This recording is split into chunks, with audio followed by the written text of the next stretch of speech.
ಓಯ್, ವಿಡಿಯೋ ನೋಡೋರೆ, ಒಂದು ನ್ಯೂಸ್ ಇದೆ. ಏನಂತ ಈ ನನ್ನ ವಿಡಿಯೋ ನೋಡಿ.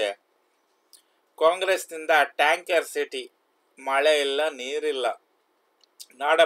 ಪ್ರಭು ಕೆಂಪೇಗೌಡರ ದೂರ ದೃಷ್ಟಿಯನ್ನು ಹಾಳು ಮಾಡಿರುವ ರಾಜ್ಯದ ಕಾಂಗ್ರೆಸ್ ಸರ್ಕಾರ ಟೆಕ್ ಸಿಟಿಯನ್ನು ಟ್ಯಾಂಕರ್ ಸಿಟಿಯನ್ನಾಗಿ ಪರಿವರ್ತಿಸಿ ಟ್ಯಾಂಕರ್ ಮಾಫಿಯಾಕ್ಕೆ ಬಿಟ್ಟಿದೆ. ಟೆಕ್ ಸಿಟಿ ಬೆಂಗಳೂರನ್ನು ಟ್ಯಾಂಕರ್ ಸಿಟಿಯಾಗಿ ಮಾಡಿದ ಕೀರ್ತಿ ಕಾಂಗ್ರೆಸ್ ಸರ್ಕಾರಕ್ಕೆ ಸಲ್ಲುತ್ತಿದೆ. ಈ ಸರ್ಕಾರದ ಗಮನ ಭ್ರಷ್ಟಾಚಾರದ ಕಡೆಗೆ ಹೊರತು ಅಭಿವೃದ್ಧಿ ಕಡೆಗಲ್ಲ ಎಂದು ನರೇಂದ್ರ ಮೋದಿ ಅವರು ಹೇಳಿದ್ದಾರೆ.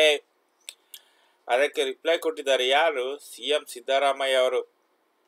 ಮೇಕೆದಾಟುಗೆ ಅನುಮತಿ ಕೊಡಿ, ಮೇಕೆದಾಟು ಯೋಜನೆಗೆ ಮೋದಿ ಅನುಮತಿ ನೀಡಲಿ, ನಾಳೆ ಕಾಮಗಾರಿ ಶುರು ಮಾಡಿ, ಬೆಂಗಳೂರಿನ ನೀರಿನ ಸಮಸ್ಯೆಗೆ ತಿಲಾಂಜಲಿ ಹಾಡುತ್ತೇವೆ, ಅನುಮತಿ ಕೊಡ್ತೀರಾ ಮಿಸ್ಟರ್ ಮೋದಿ?